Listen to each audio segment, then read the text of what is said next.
మరింత బిగ్గరగా, ఇంకా గట్టిగా. మంచిది. రోడ్డు మీద కేకలు ఏమంటే అసలు ఎక్కడ లేని శక్తి వచ్చేస్తుంది కదా. వస్తుందా లేదా? ఎందుకమ్మా అరుతున్నావు అంటాం. వినపడాలిగా అన్నట్టుగా అరుస్తాం కేకలు గట్టిగా. దేవుని మందిరంలో కూడి వచ్చినటువంటి మనందరం కూడా మనం వేస్తున్నటువంటి కేకలో ఈ సీలింగ్ దాటి ఎక్కడికి వెళ్ళాలా? దేవుని సన్నిధి చేరాలా. దేవుని స్తోత్రం కలుగును గాక. ఒక ఆయన బైబిల్లో కేకలు వేసాడు. ఎవరో చెప్పండి? పెద్ద కేకలు వేసాడు యేసుప్రభుని చూసి.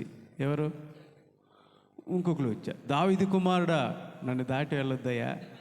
భర్తమై, గుడ్డు భర్తమై కేకలు వేశాడంటే గట్టిగా. ఎక్కడో జనసమూహంలో ఉన్న యేసయ్యకి చేరింది ఆ కేకలో. వెంటనే ఆగిపోయాడు. యేసుప్రభుని ఆఫ్ చేశాడు. ఒక భిక్షగాడు సర్వ సృష్టికి కారకుడైనటువంటి యేసుప్రభుని ఆఫ్ చేశాడండి. ఆయన కేకలు ఆఫ్ చేసే.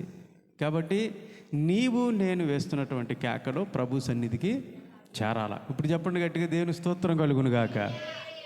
మంచిది. గడిచినటువంటి ఆదివారం నుంచి ఈ ఆదివారం వరకు కూడా ప్రభు తన ఉచితమైన కృప చూపించి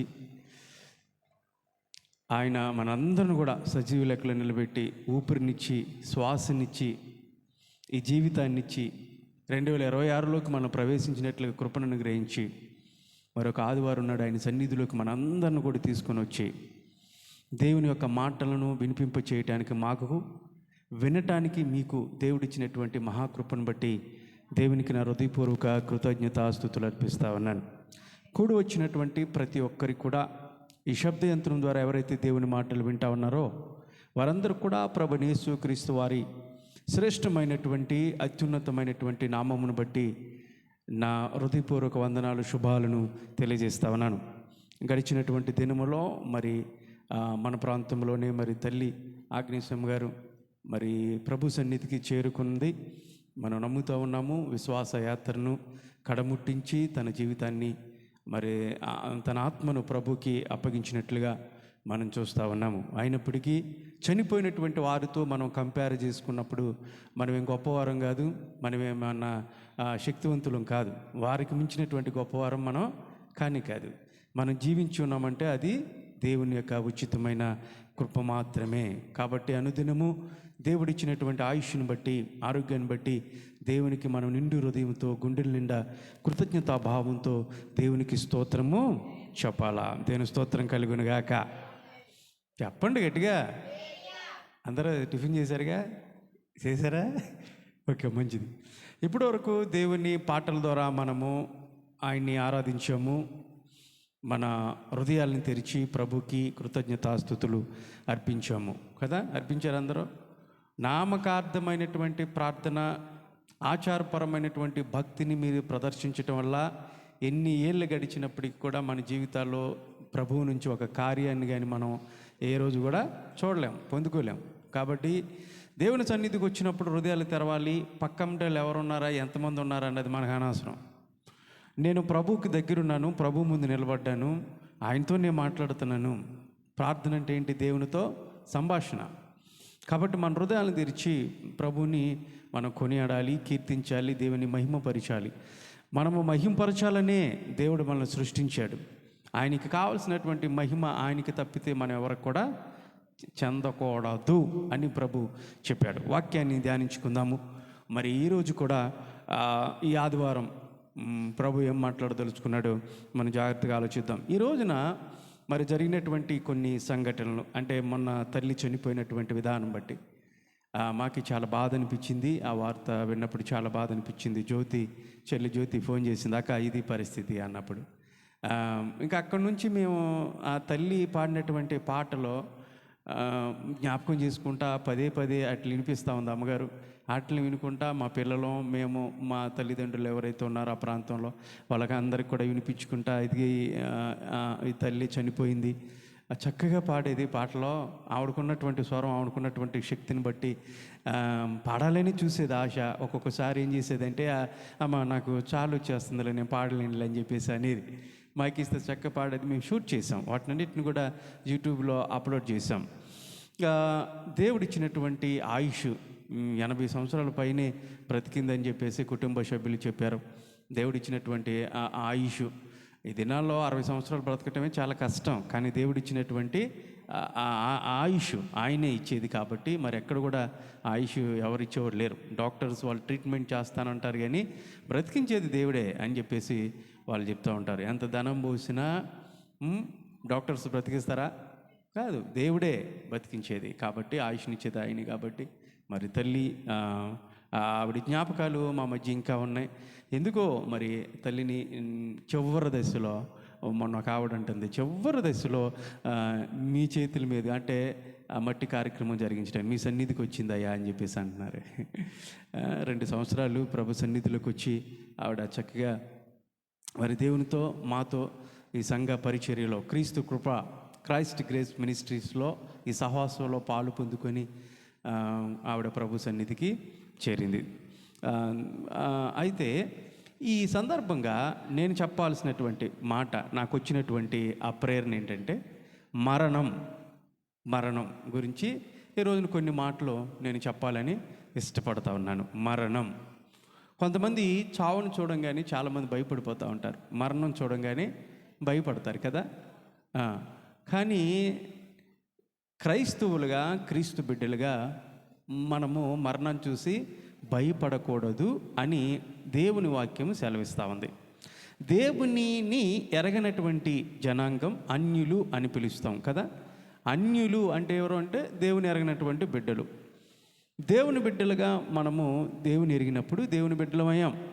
ఒకప్పుడు అన్యులు అయినటువంటి మనము తర్వాత దేవుని బిడ్డలుగా మనం జీవితాలని మార్చుకొని యేసు ప్రభుని సొంత రక్షకుడిగా మనము ఆహ్వానించుకొని మన హృదయములకో మనం జీవిస్తున్నటువంటి జీవితంలో ఒక రోజున మరణం అనేది వస్తుంది. ఆ మరణం వచ్చినప్పుడు ప్రతి క్రైస్తవుడు కూడా భయపడాల్సినటువంటి అవసరత లేదు. మరణము అందరి ప్రపంచంలో ఉన్నటువంటి ఎంతోమంది యొక్క తలను దించేసింది. మరణం ముందు ఏ ఒక్కరు కూడా నిలబడలేకపోయారు. మరణం ముందు మేము గొప్పవాళ్ళము, మేము బాబాలము, మేము స్వామీజీలము, మేము దేవుళ్ళము అని చెప్పుకున్నటువంటి వాళ్ళు ఎంతోమంది చరిత్రలో పుట్టి వాళ్ళందరూ కూడా మరణం ముందు తల వంచేశారు, మెడ వంచేశారు. అయితే ప్రపంచంలో ఒకే ఒక్కరు మరణానికి ఎదురుగా నిలబడి సవాలు విసిరినటువంటి వాళ్ళు ఎవరైనా ఉన్నారా అంటే మనం ఆరాధిస్తున్నటువంటి నజరేయుడైనటువంటి యేసు మాత్రమే. దేని స్తోత్రం చెప్పండి. ఒక ప్రాంతంలో ఒక వ్యక్తి రాజుగారి దగ్గర పనిచేస్తూ ఉన్నాడు. అట్లా మార్కెట్లోకి ప్రయాణిస్తూ ఆ ప్రాంతానికి వెళ్ళాడు. ఆ మార్కెట్లో ఒక ప్రాంతంలో ఒక దేవదూత అంటే అలాగా కూర్చొని ఉంది. చూసేప్పటికి భయం వేసింది. ఇదేంటి దేవదూత వచ్చింది, మరణదూత వచ్చి అక్కడ నిలబడింది. భయం వేసింది మనోడికి. మరణదూత ఏంటి నా వైపే తదేకంగా చూస్తూ ఉంది, ఎవరిని చూడట్లేదు, ఇంతమంది ఉన్నా నా వైపే చూస్తుంది ఏంటి అని తదేకంగా చూశాడు. భయపడిపోయాడు. గబగబా వెనక్కి పరిగెత్తుకుంటూ వచ్చి రాజుగారి దగ్గరికి వచ్చి, రాజుగారు నేను ఇక్కడి నుంచి వేరే ప్రాంతానికి వెళ్ళిపోవాలి, నన్ను తక్షణమే పంపించేసేయండి, నేను ఒక్క క్షణం కూడా ఇక్కడ ఉండటానికి నేను ఇష్టపడతలేదు. ఏమైంది బాబు, నేను ఉండను రాజుగారు, నన్ను పంపించేసేయండి త్వరగా, ఏదో ఒక వాహనాన్ని నాకు సిద్ధం చేయండి, నేను ఇక్కడ ఉండనండి అని చెప్పేసి అంటా ఉన్నాడు. అరే ఏమైందిరా చెప్పు నాన్న అని చెప్పేసి అంటే వాడు చెప్పాడు, మార్కెట్కి వెళ్ళాను, మార్కెట్లో మరణదూత నా వైపే చూస్తూ ఉంది తదేకంగా, నాకేం అర్థం అవ్వలేదు, నాకు భయం వేస్తుంది రాజుగారు, తొందరగా నాకు సిద్ధపాటు చేసి వేరే ప్రదేశానికి నన్ను పంపించమని చెప్పేసి ఆ వ్యక్తి బతిలాడినప్పుడు రాజుగారు తప్పుకోకుండా అని చెప్పేసి చేసేది లేక ఒక వాహనాన్ని అరేంజ్ చేసేసి అతన్ని అక్కడి నుండి పంపించేశాడు. ఆ పంపించిన తదనంతరం రాజుగారికి ఒక ఆలోచన వచ్చింది. ఎక్కడుంది ఈ మరణదూత, ఎందుకు మావాడిని చూస్తూ ఉంది, వాడు ఎందుకు భయపడిపోయాడు అని చెప్పేసి గబగబా ఆ మార్కెట్లోకి వెళ్ళాడు ఎత్తుక్కుంటా. వెళ్ళి మరణదూత దగ్గరికి వెళ్ళి మరణదూత అడుగుతూ ఉన్నాడు, ఏమంటే మరి మీరు మావాడి వైపే ఎందుకు తదేకంగా చూస్తూ ఉన్నారు, అలాగే తీక్షణంగా చూస్తూ ఉన్నారంట, ఏంటి కారణం అని చెప్పేసి ఆ దూతను అడిగితే ఆ మరణదూత చెప్పిందంట, నాకు ఒక ప్రాంతంలో మీకు అర్థమయ్యేలా చెప్తా.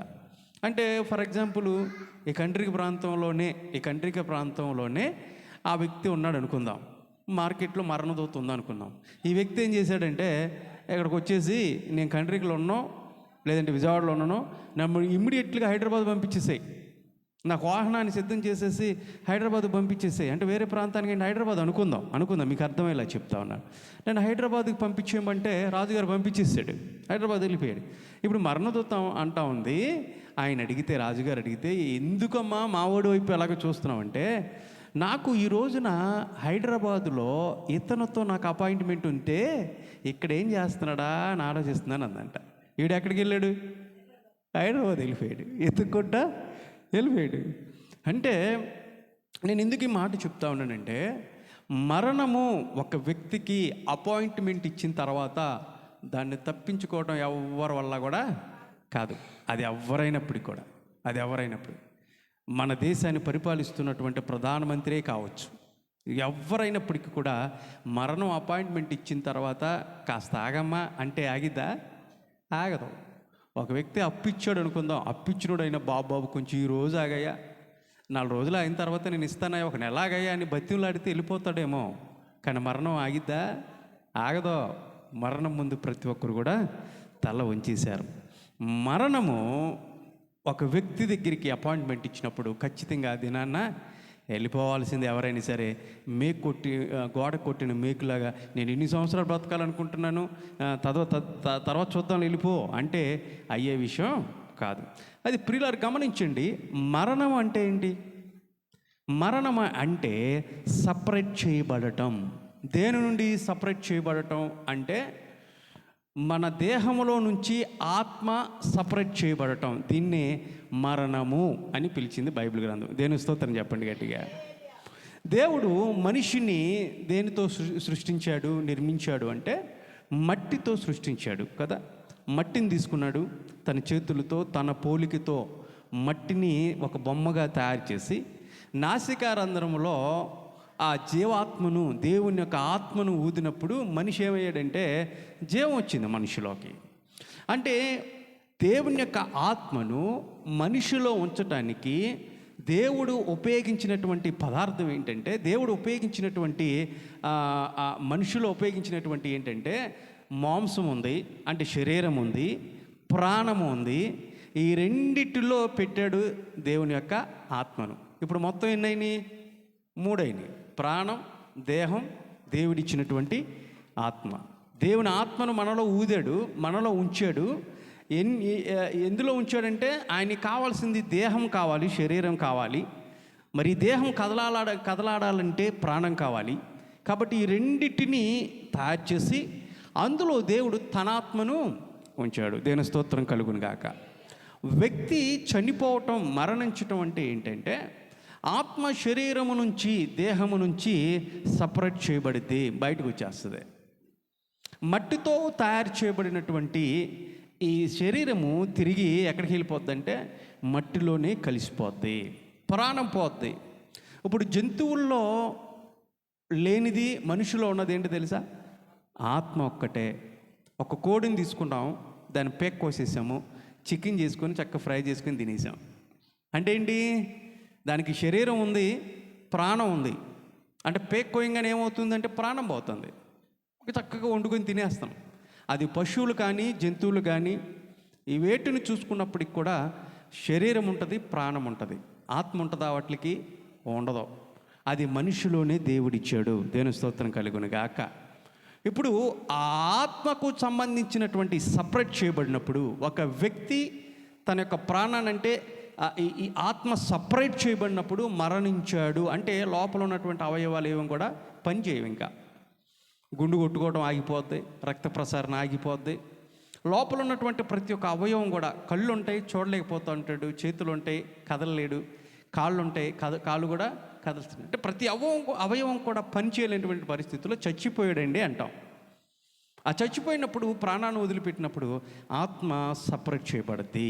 ఆత్మ దేవుడిచ్చాడు కాబట్టి దేవుని దగ్గర నిలబడింది, దేవుని దగ్గరికి వెళుతుంది. ఇప్పుడు మనుషులు చనిపోయినప్పుడు, మరణించినప్పుడు మనందరం కూడా ఏడుస్తాం కదా, అందరం ఏడుస్తాం, అంటే బాధపడతాం. కానీ యేసు ప్రభుని నమ్ముకోకుండా పాపములోనే చనిపోతే ఆ ఆత్మ బయటకు వచ్చినప్పుడు దేవుడు బాధపడతాడు అక్కడ. తెలుసా ఎందుకు చెప్పిన? శరీరము నుంచి ఆత్మ బయటకు వచ్చింది, మనిషి మరణించాడు. కానీ ఒక వ్యక్తి దేవుని నుంచి సపరేట్ చేయబడతాం అంటే ఆత్మ బయటకు వచ్చింది కదా, దేవుని సన్నిధికి వెళ్ళింది కదా. ఇప్పుడు యేసుప్రభుని నమ్ముకున్నప్పుడు ఏంటో యేసుప్రభు దగ్గర ఉంటారు, ఆత్మ అక్కడ ఉంటుంది. యేసుప్రభు నమ్ముకోనటువంటి బిడ్డలు, విశ్వసించినటువంటి బిడ్డలు, విశ్వాసం లేనటువంటి బిడ్డలు ఈ లోకంలో ఎలా పడితే అలా బ్రతికేసి, పాపంలో బ్రతికేసి ఉన్నటువంటి వాళ్ళు ఆత్మ ఎక్కడికి వెళ్తుందంటే నిత్య నరకంలోకి వెళ్ళిపోతాయి. ఆత్మ రెండు ప్రాంతాలు ఉంటుంది. ఒకటి దేవుని దగ్గర నిత్యత్వంలో ఉంటుంది, లేదంటే నిత్య నరకంలో ఉంటుంది. ఈ 2 ప్రాంతాల్లోనే మన ఆత్మ ఉంటుంది. ఎప్పుడైతే నిత్య నరకానికి వెళ్ళిపోద్దో దాని అర్థం ఏంటో తెలుసా? దేవుని నుంచి వేరుపడిందని అర్థం. అక్కడ దేవుడు బాధపడతాడు. ఆత్మ దేవుని నుంచి వేరుపడినప్పుడు దేవుడు చాలా బాధపడతాడు. అయ్యో, ఒక ఆత్మ నశించిపోతూ ఉంది కదా అని దేవుడు బాధపడతాడు. ఇక్కడ ఆత్మ వదిలిపెడితే మనం బాధపడతాము. అదే ఆత్మ దేవుని నుంచి వేరుపడితే ఆ ఆత్మ ఎక్కడికి వెళ్తుందంటే నరకంలోకి వెళ్ళిపోద్ది.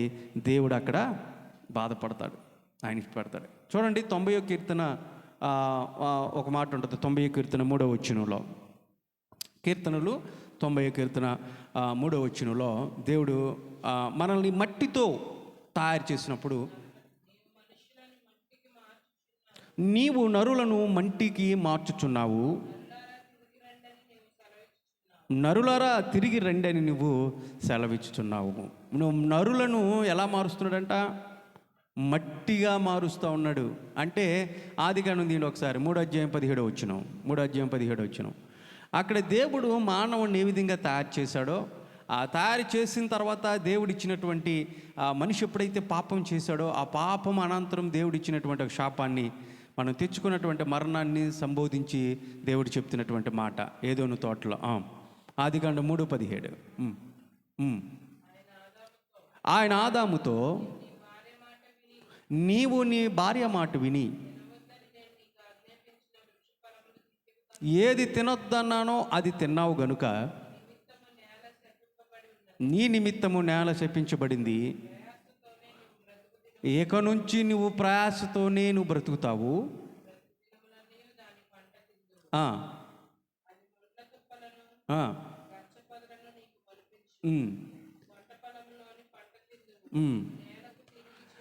ఇదిగోండి, ఇది అండర్లైన్ చేసుకోండి. నీవు నేలకు తిరిగి చేరు వరకు ఆహారం తింటావు. ఎలా అనగా, ఇది అండర్లైన్ చేసుకుని, నీవు నేల నుండి తీయబడుతూ గనుక, నువ్వు మన్నే గనుక మళ్ళీ ఏమైపోతావు? మన్ను అయిపోతావు. ఆదామా, నువ్వు చేసినటువంటి పాపం అలాంటిది. ఆ పాపానికి నీకు వచ్చినటువంటి శిక్ష మరణం వచ్చేసింది. నిన్ను మట్టితోనే నేను తయారు చేశాను, మళ్ళీ తిరిగి ఏమైపోతావు? మన్ను అయిపోతావు, మట్టిలో కలిసిపోతావు. అందుకని దేవుడు దాన్ని సంబోధించే 90వ కీర్తనల కీర్తనకారుడు జ్ఞాపకం చేస్తూ ఉన్నాడు. నరులారా మరలా మీరు ఏమైపోతారు? ఆయన నరులను మట్టిగా మారుస్తూ ఉన్నాడు. నరులారా తిరిగి రమ్మని పిలుస్తున్నాడు. ఆయన ఇచ్చినటువంటి ఆత్మ ఏదైతే ఉందో ఆత్మ ఆయన దగ్గరికి వెళ్ళిపోతాయి. ఇప్పుడు చెప్పండి, మరణం అంటే ఏంటి? మరణం అంటే సపరేట్ చేయబడతాం, సపరేట్ అయిపోవటం. అంటే ఈ దేహం నుంచి సపరేట్ అయిపోతాం. ఇంకొక మరణం ఉంది. ఆ మరణం ఏంటంటే దేవుని దగ్గరికి ఆత్మ వెళ్ళినప్పుడు, ఆత్మ రక్షణ లేనప్పుడు, ఆ ఆత్మ నిత్యము ఉండేది కనుక. మీరు గమనించండి, చాలామంది ఈ జీవితం ఇంతేనండి, ఉన్నన్నాళ్ళు బ్రతికేసి చనిపోవటం ఏముంది, ఇంక దీని గురించి ఆలోచన చేయాల్సింది ఏముంది? నరకం లేదు, పరలోకం నువ్వేం చూసి వచ్చావా? ఆ పాస్టర్ గారు చెప్తున్నాడు, చూసి వచ్చాడు ఏంటి అన్నట్టుగా చెప్పేవాళ్ళు ఉన్నారు. మొన్న మేము పండగకి వెళ్ళినప్పుడు ఒక ఆయన పెద్ద ఆయన్ని కలిసాం. వాళ్ళు కులానికి దొరలో వాళ్ళ దగ్గరికి వెళ్ళి మేము చిన్న పని మీద వెళ్ళినప్పుడు మా పని పక్కన పెట్టేసి వాళ్ళకి సువార్త చెప్పాలనే ఆశ వచ్చింది. చాలా వృద్ధాప్యంలో ఉన్నారు, 85 సంవత్సరాలకు వచ్చేసారు వాళ్ళు. వాళ్ళకి సువార్త చెప్పాలి, వీళ్ళ ఆత్మ ఎలా రక్షించబడాలి అని మేము ఇద్దరం కూడా కూర్చొని మాట్లాడతా, అయ్యా ఎలా చెప్పాలి, ఏ విధంగా చెప్పాలని దేవుని ప్రార్థిస్తూ ఉన్నప్పుడు దేవుడు అవకాశాన్ని కలిగించాడు, చెప్పడం ప్రారంభించాం. ఆయన డాక్టర్, ఆయన MBBS డాక్టర్, ఆయన రిటైర్మెంట్, మంచి డాక్టరు. 700 ఆపరేషన్లు చేశాడంటే. ఎన్ని? 700 ఆపరేషన్లు, మామూలు విషయం అది. 700 ఆపరేషన్లు చేసినటువంటి గనుడు, ఎప్పుడో పూర్వకాలం నుంచి కూడా అనుభవం కలిగినటువంటి అనుభవశాలి అన్ని విషయాల్లో. ఆయనతో మాట్లాడుతూ అంటే మాటలు కాదు కదా, మరి ఆయనకున్నటువంటి జ్ఞానం, ప్రభు నాకు ఇచ్చినటువంటి జ్ఞానమును బట్టి దేవుడు నేను అడిగినప్పుడు దేవుడు మాట్లాడాడు ఆయనతో. చాలా తర్కవాదం చేశాడు. దేవుడు ఒకప్పుడు నేను కమ్యూనిస్టుని అన్నాడు. దేవుడు లేడని నమ్మేటువంటి నాస్తికుని నేను. అయితే ఈ రోజున భగవంతుడు నమ్ముతున్నాను, కానీ అది ఒక శక్తి అంటున్నాడు ఆయన. ఏదో ఒక శక్తి ఉందని నమ్ముతాను. నా నమ్మకం నాది. అందరి నమ్మకాలు చాలా ఉన్నాయి కాబట్టి ఒక శక్తి ఉందని నమ్ముతానంటాడు. ఆ శక్తి ఏంటి అంటే నేను ఆ శక్తి ఏంటో కనుక్కోవాలి మనం. దేవుడు ఇచ్చినటువంటి జ్ఞానమును బట్టి మనకి తెలివినిచ్చాడు, స్వేచ్ఛనిచ్చాడు, జ్ఞానమునిచ్చాడు, వివేచనిచ్చాడు. మనం తెలుసుకోవాలా, తరచి తెలుసుకోవాలా, పరిశోధించి పరిశీలించి నిజమైనటువంటి దేవుణ్ణి అధ్యయనం చేయటం మాత్రమే కాదు, కానీ అనుభవపూర్వకంగా దేవుని మనము తెలుసుకోవాలా. నా దేవుడు గొప్పవాడని ఎలా చెప్తామంటే ఏదో మాటలు విని కాదు, అనుభవపూర్వకంగా నా జీవితంలో ప్రభు చేసినటువంటి కార్యాన్ని బట్టి సాక్ష్య రూపంలో అందరూ కూడా ప్రభువుని సాక్షిగా ప్రకటించాలి. అది నేను చెప్పడం ప్రారంభించాను. ఆయన శక్తి అంటున్నాడు, అడి తిరిగి ఇడి తిరిగి శక్తి అంటా ఉన్నాడు. అంటే ఆయన ఆలోచనలు వేరు, ఆయన అనుకున్నది వేరు.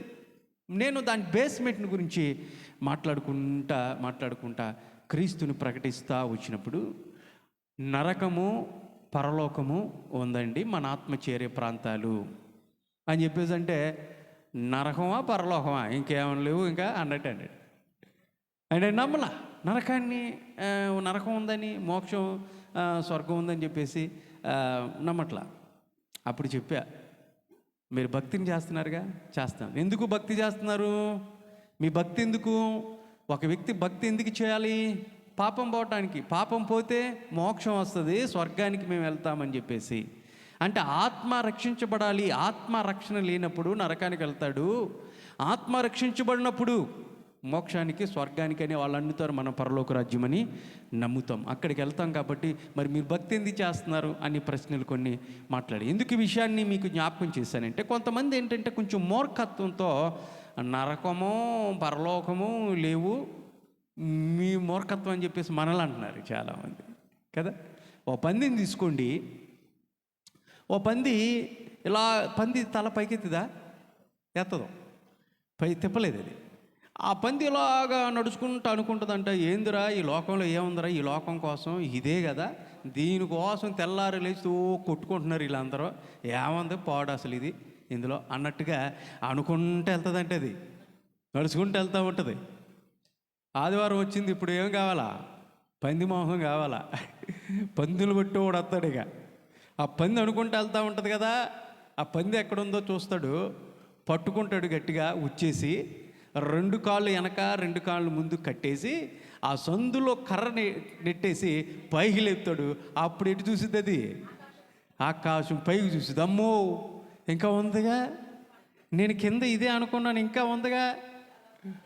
అంటే మానవ జీవితం కూడా కొంతమంది ఆలోచనలు ఈ పందిలాగానే ఆలోచిస్తూ ఉన్నారు. ఈ నరకం లేదు, పరలోకం లేదు, ఇదే అన్నట్టుగా. తల్లి గర్భంలో ఉన్నటువంటి శిశువు, బయట ఉన్నటువంటి ప్రపంచం తెలియదు. తల్లి గర్భంలో ఉన్నటువంటి శిశువు 9 నెలలు తల్లి గర్భంలోనే పెరుగుతూ ఉన్నప్పుడు అదే ప్రపంచం అనుకుంటుంది, ఇదే లోకం అనుకుంటుంది, సంతోషిస్తుంది, ఆనందపడుతూ ఉంటుంది. ఎప్పుడైతే ఆ కనే నెలలు వచ్చినప్పుడు, ఆ బిడ్డ బయటకు వచ్చినప్పుడు ఒక్కసారిగా ఏం చేసిద్ది? ఈ ఏడవటం ప్రారంభించింది. అప్పుడు చూసిద్ది ఇంకా ప్రపంచాన్ని, అసలు ప్రపంచాన్ని, వేరొక ప్రపంచంలోకి నేను వచ్చానని.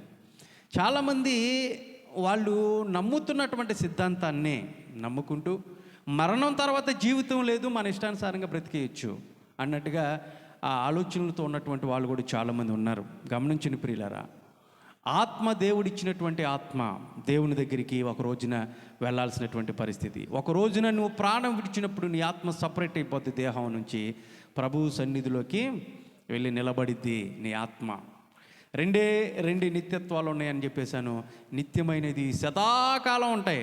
ఒకటి నరకం, రెండోది పరలోక రాజ్యము. పరలోక రాజ్యములోనికి ప్రవేశించాలని, ఏ ఆత్మ కూడా నశించిపోకూడదని ప్రభు ఈ లోకానికి మనందరిని కూడా ప్రేమించి, ఆయన ప్రేమించాడు కాబట్టి మనందరినీ, ఆయన ప్రేమ మన పైన కనపరచటానికి మన పాపములన్నీ కూడా ఆయన భరించి మన నిమిత్తము ఆయన మరణించి మళ్ళీ తిరిగి మనందరిని కూడా నిత్య లోకమైనటువంటి నిత్యత్వంలో ఆయనతో పరలోక రాజ్యంలో కూర్చుండబెట్టాలని దేవుడు ఈ లోకానికి వచ్చాడు. ఈ రక్షణ ఎవరైతే వద్దనుకుంటున్నారో, కాళ్ళతో తన్నుకుంటారో వాళ్ళందరూ ఎక్కడ ఉంటారంటే నరకం లేదు, పరలోక రాజ్యం లేదనేటి మూర్ఖత్వంతో ఆలోచన చేసే వాళ్ళందరూ కూడా ఒక రోజున ఎక్కడికి వెళ్తారు? ఆ రోజు వచ్చినప్పుడు ఏ ఒక్కరు గుండెలు బాదుకున్నా, ఏడ్చినా, కన్నీళ్ళు పెట్టుకున్నా ఇంకా అక్కడ ఛాన్స్ ఉంటుందంటే ఉండదు, ఇంకెక్కడ ఉండదు. అదే మాటని ప్రసంగి, ఒక్కసారి ఆ మాటను చూడమ్మా, 6వ అధ్యాయము చక్కటి మాట, జ్ఞాని అయినటువంటి ప్రసంగి చక్కటి మాట ఆయన రాశాడండి.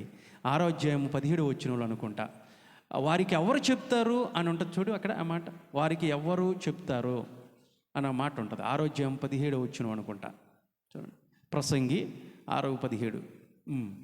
ఒకసారి చూడు.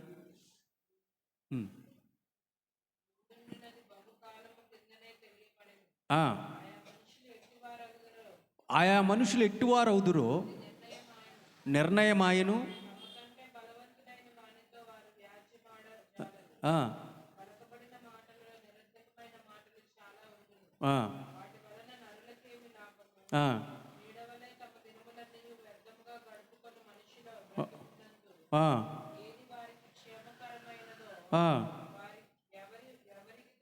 ఈ మాట ఒకసారి రిపీట్ చేయి.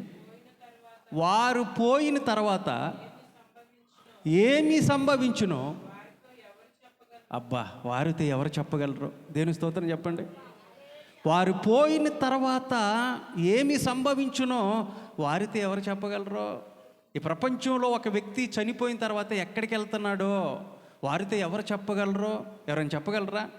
గొప్ప గొప్ప సైంటిస్టులు ఉన్నారు, శాస్త్రవేత్తలు ఉన్నారు, గొప్ప గొప్ప పండితులు ఉన్నారు, మేము జ్ఞానులము అన్ని చెప్పుకున్నటువంటి వాళ్ళు ప్రపంచంలో చాలామంది ఉన్నప్పటికీ కూడా ఒక వ్యక్తి చనిపోయిన తర్వాత వారి యొక్క తదుపరి ఏం జరిగింది అనేది ఎవరు చెప్తారు అని ప్రసంగి మంచి మాటను అక్కడ రాసినట్టు చెప్తున్నారు. ఎవరు చెప్తారు అంటే ప్రపంచంలో ఒకే ఒక గ్రంథం ఉంది, అది బైబిల్ గ్రంథం వరకే.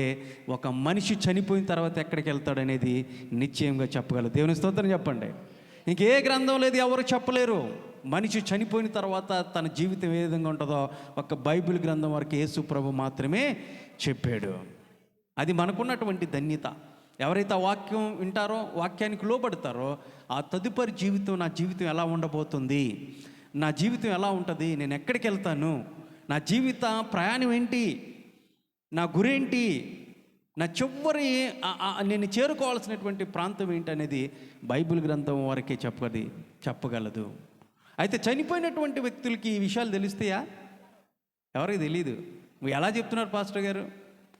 మొన్న చనిపోయిన వ్యక్తి మా ఆవిడ లేదంటే ఎవరో చెప్తారు, మా ముందుకు వచ్చింది, సోదాముని పిలిచాను, నేను సోది చేయించుకుంటే ఆవిడ వచ్చేసింది, నేనే అందే, నేనే వెంకటరత్నంని, మర్చిపోయావా అని చెప్పేసి అంటుంది.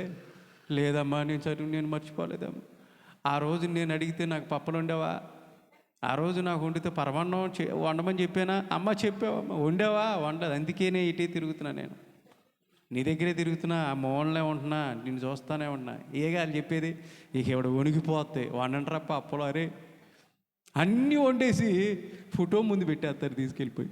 ఒక్క చీర కొన్నావే నాకు బతుకున్నప్పుడు అంటదే సోదిలో, తీసుకొచ్చేస్తే చీర తీసుకొచ్చి ఆడబెట్టేసి, ఇదిగమ్మ చీర, తింటదా వచ్చి, కట్టుకుంటుందా? భయం, మనిషికి భయం.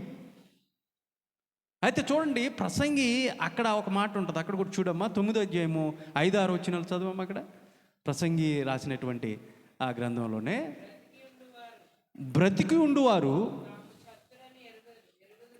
తాను చతురని ఎరుగుదురు, అయితే ఇదిగో చూడండి, చచ్చిన వారే ఏమైనా తెలుస్తుందంట వాళ్ళకి, ఏమీ ఎరగరు, వారి పేరు మరవబడి ఉన్నది, ఇక వాళ్ళకి ఈ లోకంలో ఏ లాభం లేదు, వాళ్ళకి వాళ్ళు ప్రేమింపరు. ఇది అండర్లైన్ చేసుకోండి, పగబెట్టుకుంటారా, అసూయపడరు. అసలు సూర్య కింద జరిగే వాటిలో వాళ్ళకి ఏవి కూడా వాళ్ళకి వంతు లేదు. దేని గట్టిగా స్తోత్రం చెప్పండి. ఇప్పుడు అర్థమైందా? మరి ఆ వెంకటరత్నం ఎవరు?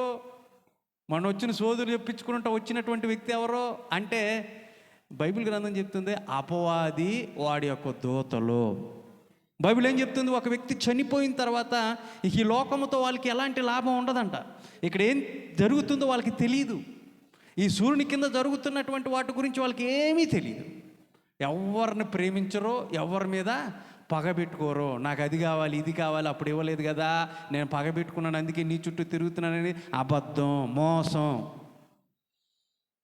అందుకని అపవాది వెలుగుతూత వేషం వేసుకొని ఈ లోకంలోకి వచ్చినప్పుడు, ఇక్కడ తిరుగుతూ ఉన్నప్పుడు నీకు ఎవరో పేరు, ఆడి పేరు చెప్తే నీకు అర్థం అవ్వదు కాబట్టి నువ్వెవరైతే నీ ఇంట్లో కోల్పోయావో వాడి పేరుని పెట్టుకొని వస్తాడు.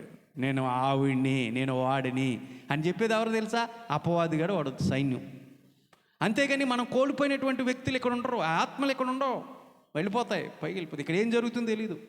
ఫర్ ఎగ్జాంపుల్, ఇప్పుడు మన కుటుంబంలో ఒక వ్యక్తి చనిపోయినప్పుడు పరలోక రాజ్యంలో చక్కగా దేవునితో ఆరాధిస్తూ ఉన్నప్పుడు దేవుని మందిరంలో ఇక్కడ ఏం జరుగుతుందో చూసింది అనుకో. ఓ తల్లి చనిపోయింది అనుకుందాం, బిడ్డ ఎక్కడో ఉన్నాడు, చిన్న బిడ్డ ఎవరో ఉన్నారు, కింద చూస్తూ ఉంది నా బిడ్డ ఏం చేస్తుందని చెప్పేసి వెళ్తా డామును పడిపోయాడు. ఇప్పుడు ఆవిడ యొక్క తలంపు, ఆవిడ యొక్క దృష్టి ఎక్కడ ఉంటుంది? కిందే ఉంటుంది. అరే నా బిడ్డ పడిపోయాడని. కానీ దేవుని సన్నిధిలో ఆరాధించటం మర్చిపోయి కింద జరుగుతుంది ఏంటనేది ఈ మనసంతా ఇటే ఉంటుంది. అవునా కదా? అలాంటివి లేకుండా ప్రభు ఏం చేశాడు తెలుసా? కింద ఏం జరుగుతుందో సూర్యుడి కిందకి నీకు సంబంధం లేదు. ఇక అసలు ఇక్కడ గురించి వాళ్ళు పట్టించుకోరంట.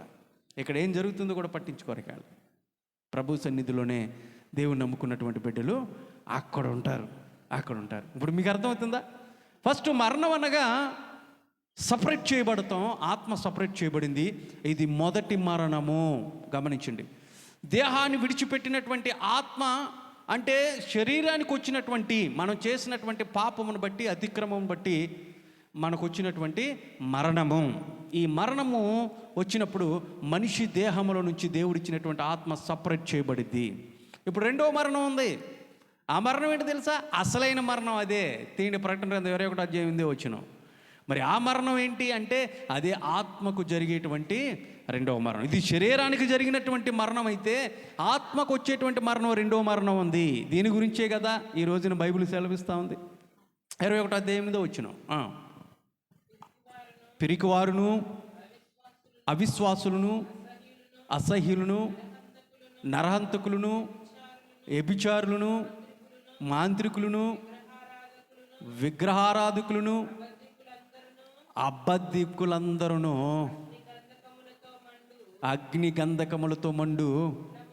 అగ్నిగంధకములతో మండే గుండములో పాలు పొందుదురు. ఏ మరణం అంటే ఇది ఈ మరణంకి ఎవరుంటారు అక్కడ?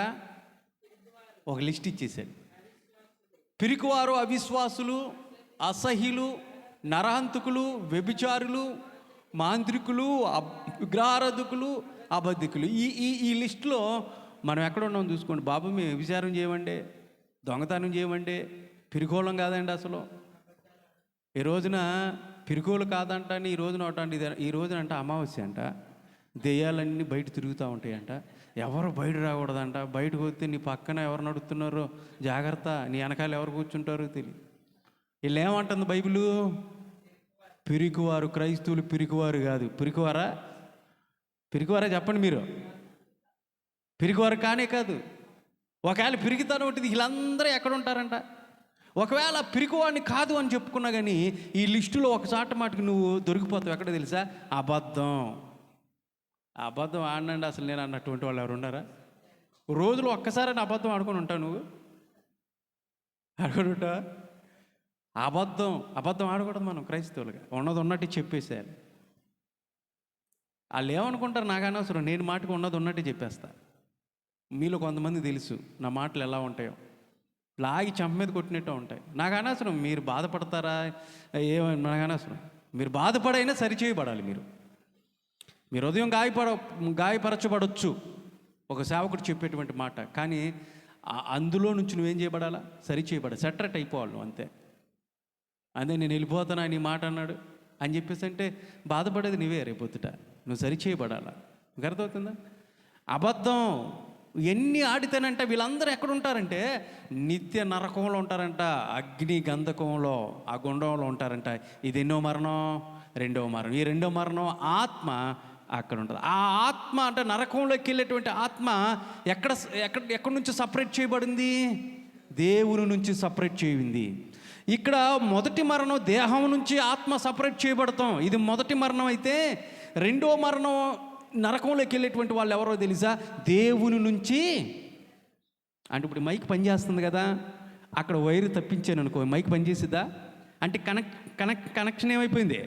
తప్పిపోయింది. ఓ ఫోన్ మాట్లాడుతూ ఉన్నావు, ఫోన్లో బ్యాటరీ తీసేసా, ఫోన్ పనిచేసిద్దా? పనిచేయదు. అంటే నరకానికి వెళ్ళే వాళ్ళు ఎవరంటే దేవుని నుంచి కనెక్షన్ తెంపుకున్నటువంటి వాళ్ళు. ఏ విధంగా కనెక్షన్ తప్పిపోయింది అంటే నువ్వు చేసినటువంటి ఈ లోకంలో నువ్వు చేసినటువంటి పాపం ఏదైతే ఉందో, ఇప్పుడు లిస్ట్ ఏదైతే చెప్పారో వీటిల్లో వేటినైతే నువ్వు అనుసరించావో వాటి వలన ఏమైందంటే దేవుని నుంచి కనెక్షన్ తప్పిపోయింది. వేరు చేయబడిపోయావు.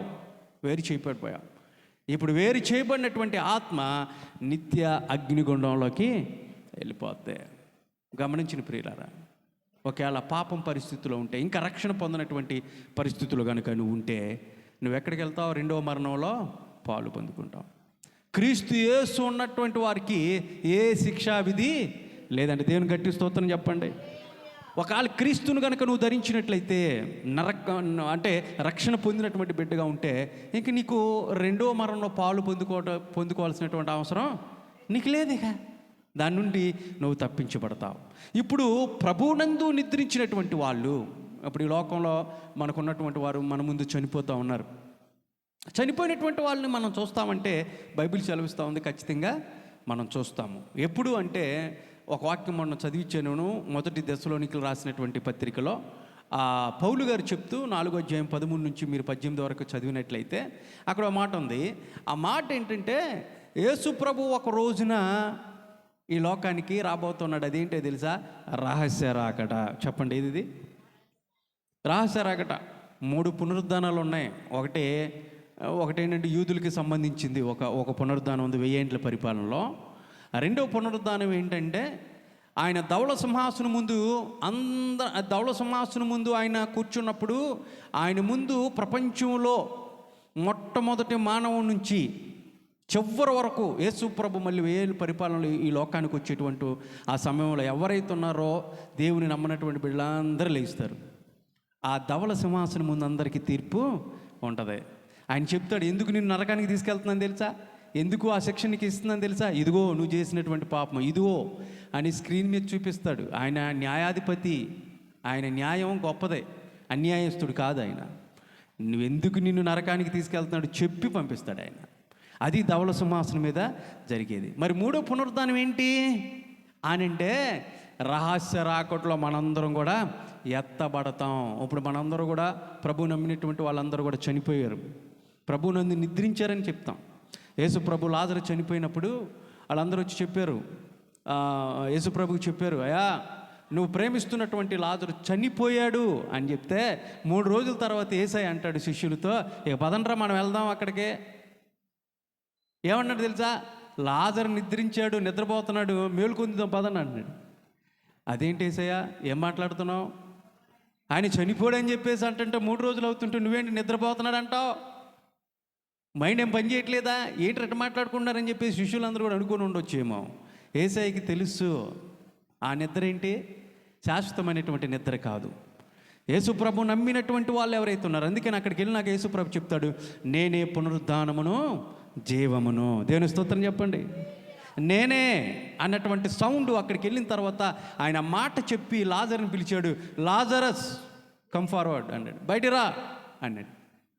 ఆ నేను అన్నటువంటి సౌండ్ ఏదైతే ఉందో చూసారండి, అది ఆదిలో పలికినటువంటి సౌండ్. నేను ఉన్నవాడును అనువాడునైనటువంటి దేవుని. మోషే చెప్పు, నా ఆధార్ కార్డు ఏంటో తెలుసా, నా అడ్రస్ ఏంటో తెలుసా అడిగాడు. నువ్వెవరో ప్రభువా, నువ్వెవరో అని చెప్పాలి నేను నీ ప్రజల దగ్గరికి వెళ్ళినప్పుడు అన్నప్పుడు, ఇదిగో నా ఆధార్ కార్డు మనం చూపిస్తాం తెలుసా.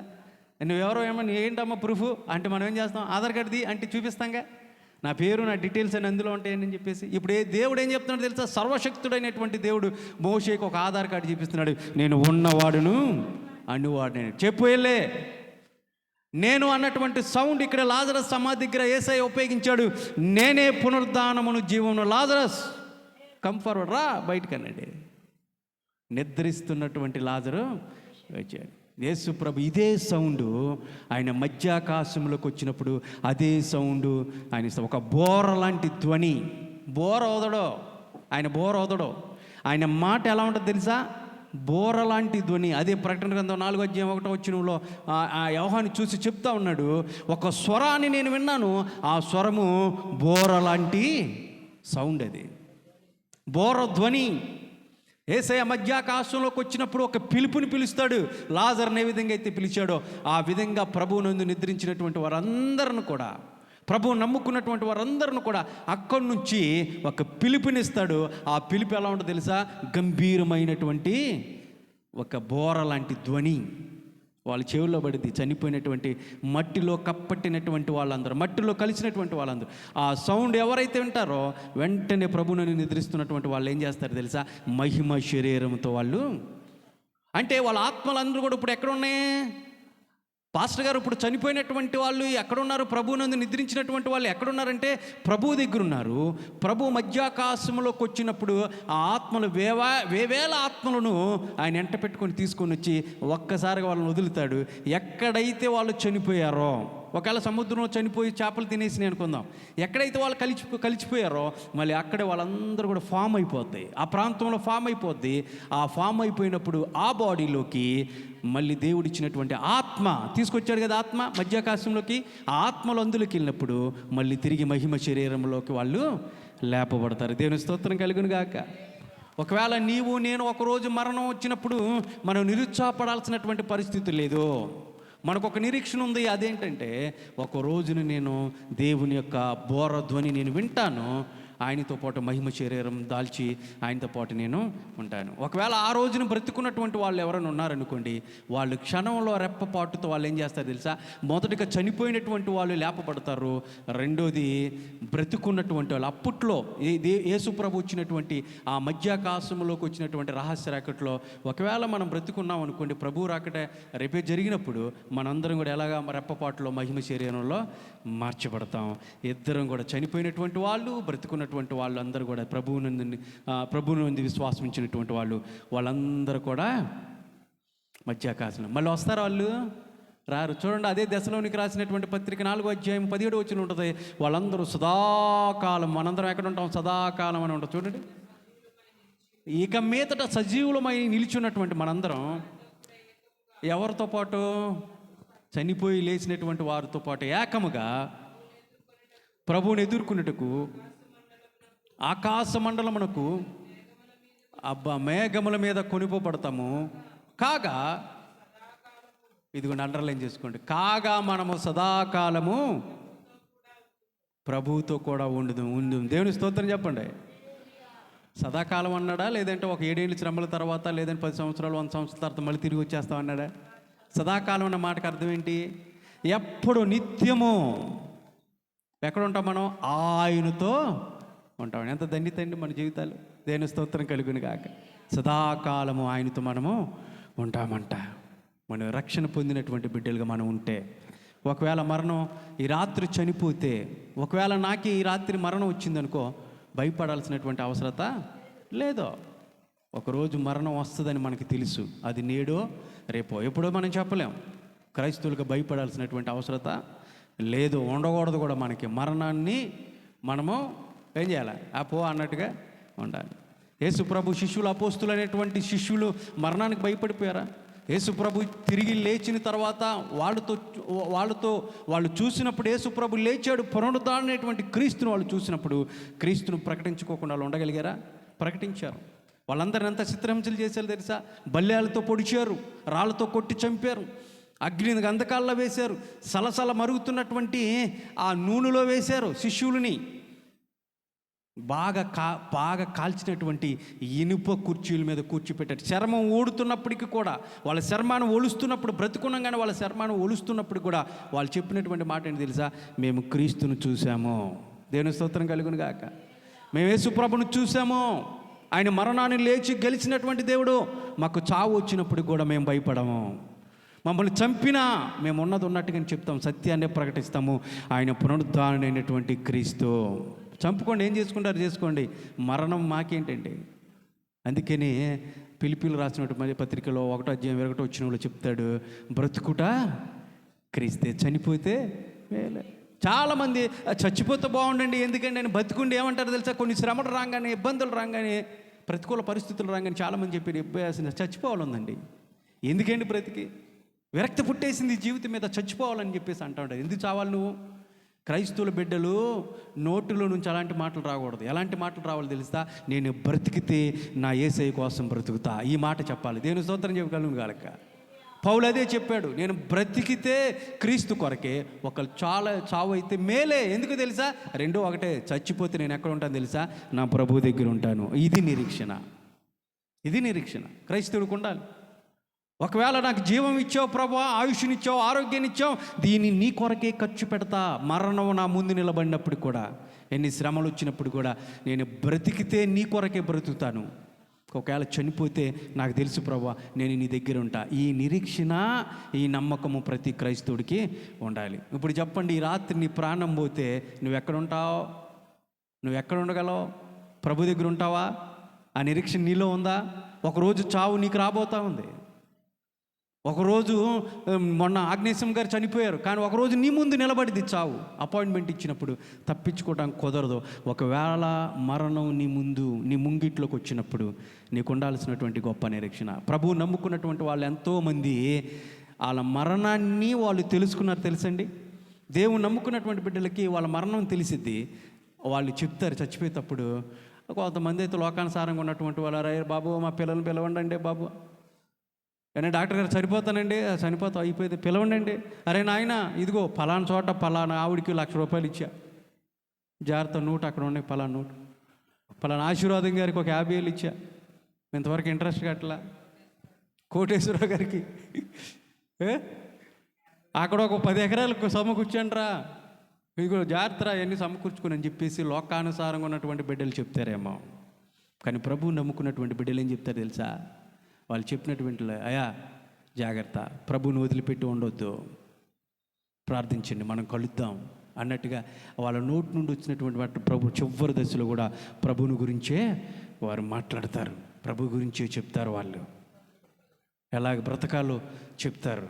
వాళ్ళకి తెలుసు తర్వాత దేవదూతలు తీసుకెళ్ళిపోతాయి అంటే, దేవదూతలు వచ్చేస్తారు, దేవదూతలు కూర్చుంటారు, వాళ్ళు చూడగలుగుతారు. దూతలు వచ్చేసారు, ఇంకా మరణం నాకు వచ్చేసింది, నన్ను తీసుకెళ్తానికి వచ్చారని బిడ్డలందరిని పిలిచి, మనవరాలని కొడుకులను అందరిని పిలిచి చక్కటి మాటలు చెప్పేసి వాళ్ళు వెళ్ళిపోతారంట. వాళ్ళ ఆత్మను ప్రభుకి అప్పచెప్తారు. జాగ్రత్త గమనించండి ప్రియులారా. ఒక మాట చెప్పి నేను ముగించేస్తాను చివరిలో. బిల్లీ గ్రహం గురించి మీలో చాలామంది తెలియదేమో. ప్రపంచంలో అందరికీ తెలిసినటువంటి వ్యక్తి, దేవుని సేవకుడిగా బహుబలంగా వాడబడినటువంటి ఆయన 92వ ఏట మనవల్లో ఒక కోటిని, ఆయనకి కాస్ట్లీ కోటు, ఖరీదైనటువంటి ఒక షూట్ని ఆయన తీసుకొచ్చి తొడిగి ఆయన పుట్టినరోజుని జరిపించినప్పుడు ఆ స్టేజీ మీదకి వచ్చిన తర్వాత మైక్ ఇచ్చారు ఆయనకి. మైక్ ఇచ్చిన తర్వాత ఒక మాట చెప్పమంటే, ఆ పుట్టినరోజున 92వ ఏట వణుకుతూ ఆయన చెప్పినటువంటి మాట ఏంటి తెలుసా? ఇది నా మనవళ్ళు నాకు ఖరీదైనటువంటి ఈ షూట్ని, ఈ కోటుని నాకు ఇచ్చారు ఈ రోజున. అయిపోయిన తర్వాత దీన్ని నేను మళ్ళీ తగిలిచ్చేస్తాను బయట, ఇంకొకసారి మాత్రమే నేను తగిలించుకుంటాను. అది ఎప్పుడో తెలుసా? నేను చనిపోయినప్పుడు, నా పెట్టెలో నన్ను పెట్టేటప్పుడు, మట్టిలో నన్ను పూడ్చేటప్పుడు మాత్రమే మరలా తిరిగి నేను ఈ కోటుని వేసుకుంటాను. అయితే నేను మరణించిన తర్వాత ఎక్కడికి వెళ్తాను తెలుసా? నాకు నిరీక్షణ, నా దేవుని దగ్గరికి నేను ఖచ్చితంగా వెళ్తానని ఆ రోజున మైకి తీసుకొని ఆయన చెప్పాడు. రెండో వ్యక్తిని కూడా మీ ముందుకు తీసుకొస్తా. ఆయన పేరు ఐజాక్ న్యూటన్. ఈయన ఒక గొప్ప సైంటిస్ట్. అయినా ప్రపంచానికి అనేకమైనటువంటి విషయాల్ని తెలియజేసినటువంటి గొప్ప సైంటిస్టు. ఒక రోజున ఆ రైల్వేలో, ఆ ట్రైన్లో ప్రయాణిస్తూ ఉన్నాడు. టీసీ వచ్చాడు. అందరినీ టికెట్ కలెక్టర్ అందరు కూడా టికెట్ చూపించాలి కదా, అందరిని అడుగుతూ ఉన్నాడు. ఈయన దగ్గరికి వచ్చాడు. ఈయన ఒక కోట్లో చేయి పెట్టేసి టికెట్ కోసం కెలుగుతూ ఉన్నాడు. ఎక్కడ ఉందని చెప్పేసి ఎతుకుతూ ఉన్నాడు, కనపడతలేదు.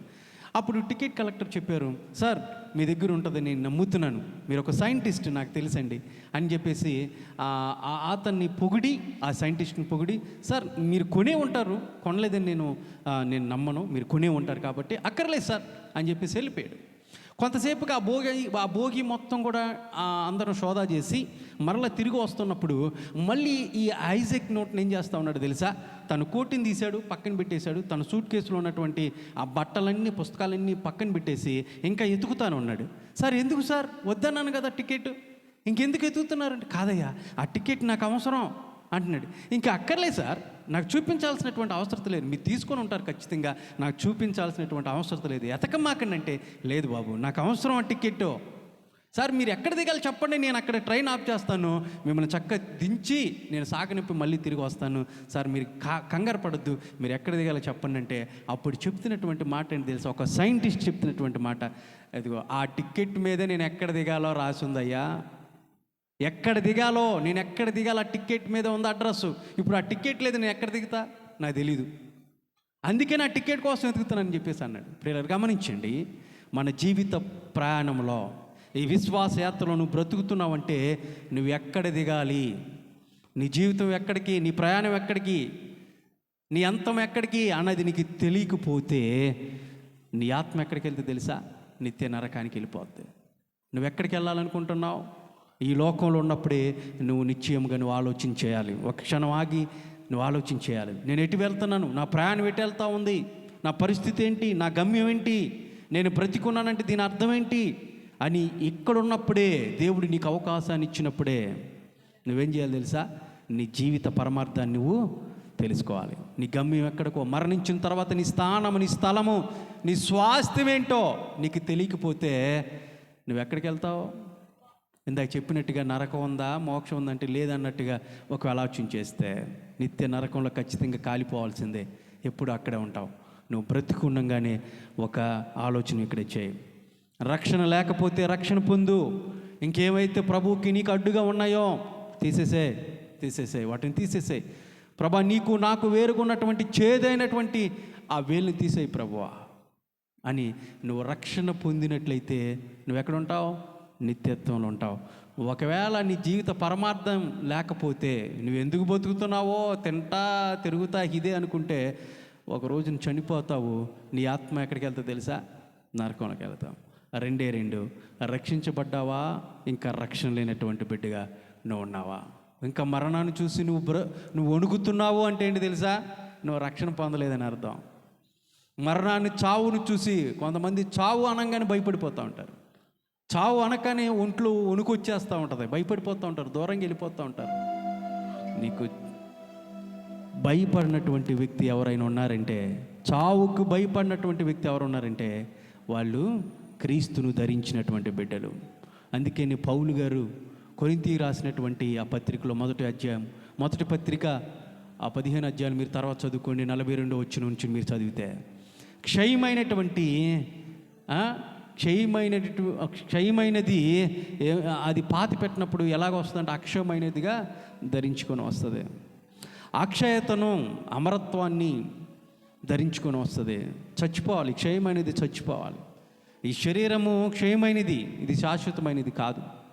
ఆత్మ బయటకు వచ్చిన తర్వాత ఈ చనిపోయినటువంటి శరీరము మరలా తిరిగి ప్రభు పిలిచినప్పుడు అక్షయమైనదిగా, అమరత్వాన్ని కలిగి, మహిమ శరీరాన్ని కలిగి బయటకు వస్తుంది. ఒక విత్తనాన్ని మనం నాటినప్పుడు ఆ విత్తనం చచ్చిపోతేనే మరలా ఏమవుతుంది, అందులో ఒక చిన్న మొలక వస్తుంది. అవునా? కుళ్ళిపోద్ది కదా. ఆ పాతి పెట్టినప్పుడు మట్టిలో కుళ్ళిపోద్ది, విత్తనం చచ్చిపోద్ది. తర్వాత కొన్ని రోజులకి ఏమైపోద్ది, చిగురు, చిన్న మొక్క అందులో నుంచి రావటం ప్రారంభించింది. ఈ శరీరం కూడా పాతి పెట్టినప్పుడు, ఒక విత్తనంలాగా పాతి పెట్టినప్పుడు, ఈ క్షయం అనేది పాతి పెట్టినప్పుడు ఇది చచ్చిపోద్ది, కుళ్ళిపోద్ది మట్టిలో. ఒక రోజును ప్రభు పిలిచినప్పుడు అమరత్వాన్ని కలిగి, మహిమ శరీరాన్ని, అక్షయతను కలిగి మనందరం కూడా లేపబడతాము. ఇది జీవము కలిగినటువంటి నిరీక్షణ. నమ్ముతున్నావా? నమ్మినట్లయితే ఈరోజే ఒక తీర్మానం తీసుకో. ఈరోజు ఇంకా రక్షణ పొందుకోకుండా ప్రభువుకి ఒక దూరంగా ఉన్నావేమో, లేదంటే రక్షించబడినాక మళ్ళీ నీ పాపము అయిపోయి నువ్వు పరుగులెత్తుతూ, నీ ఆలోచనలు, నీ తలంపులు ఇంకా అబద్ధాలు ఆడుతూ, పిరికివాడిగా అవిశ్వాసంతోనే, వ్యభిచారంతో ఎలా పడితే అలా మాట్లాడుతూ, నీ ఇష్టానుసారంగా బ్రతుకుతూ ఇంకా జీవిస్తూ ఉన్నావేమో. ఒకవేళ ఈ రాత్రి గనక దేవుడు పిలిస్తే, 90వ కీర్తన 3వ వచనంలో మనం చదివినప్పుడు, నరులారా తిరిగి రమ్మని దేవుడు పిలిచినప్పుడు, ఒకవేళ దేవుడు పిలిచినప్పుడు ఎక్కడ ఉంటావు? ఏ ప్రాంతంలో ఉంటావు? ఒకసారి ఆలోచించేద్దావా? కళ్ళు మూసుకొని ప్రార్థన చేసుకుందాం. ఇంకా రక్షణ పొందలేనటువంటి వారిగా ఉంటే, అవిశ్వాసముతో ఇంకా బ్రతుకుతూ ఉంటే ప్రభుని అడుగు, ప్రభువా నన్ను కరుణించు ప్రభువా, అయా ప్రభువా నన్ను మార్చు ప్రభువా. అవును తండ్రి, మరణం ఒక రోజున మా ముందు నిలబడింది. ఏ ఒక్కరం కూడా ఈ లోకంలో శాశ్వతంగా మేము ఉండలేం. నీ వాక్యం సెలవిస్తూ ఉంది, మేము పరదేశులము. ఈ లోకంలో ప్రభా మమ్మల్ని అయా శాశ్వత కాలం ఉండటానికి మీరు పంపించలేదు. మా స్వాస్థ్యం నీ దగ్గర ఉంది, పరలోకంలో ఉంది నాయన. ఈ లోకంలో ఉన్నంతకాలం కూడా ప్రభా నీ రిప్రజెంటులుగా, నీ రాయబారులమేమో, నిన్ను ప్రకటించేవారుగా, నీ రాజ్య విస్తరణకు ప్రభా పాటుపడేవాడుగా, నీ కొరకే బ్రతికేవారుగా మేము ఉండాలని, నీకు మహిమ తెచ్చేవారుగా మేము ఉండాలని సిద్ధపాటు కలిగినటువంటి వ్యక్తిత్వం కలిగి మా హృదయాన్ని పవిత్రపరచుకోవటానికి మీరు ఈ లోకానికి పంపించారు. ఒక రోజున మేమందరం కూడా మీరు పిలిచినప్పుడు మీ దగ్గరికి రావాల్సినటువంటి వారం. కాబట్టి నాయనా, ఇదిగో చావును చూసి, మరణాన్ని చూసి మేము భయపడేవారుగా, పిరికివారుగా ఉండకూడదయా. చెప్పు, ప్రభునడు. నన్ను ధైర్యపరచు ప్రభా. చాలామంది మరి మరణానికి దగ్గర ఉన్నారు.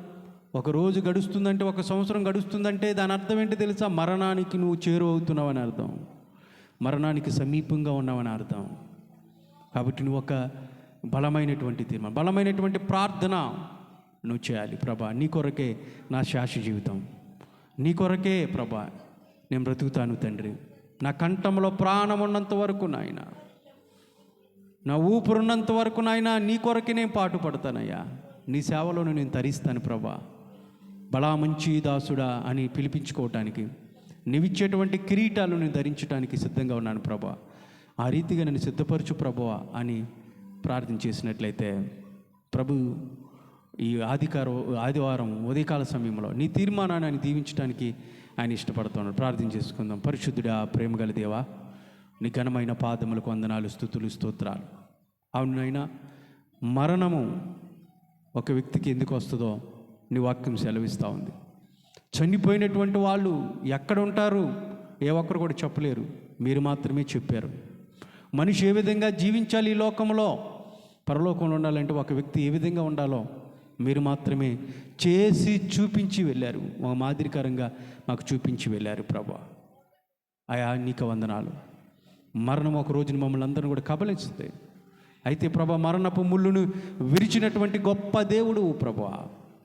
ఇదిగో నాయన, మరణపు మెడను ఉంచి మరణాన్ని గెలిచి లేచినటువంటి దేవా, అయా మీరు పునరుద్ధారణటువంటి క్రీస్తువు నాయన, మేము నమ్ముతూ ఉన్నాం.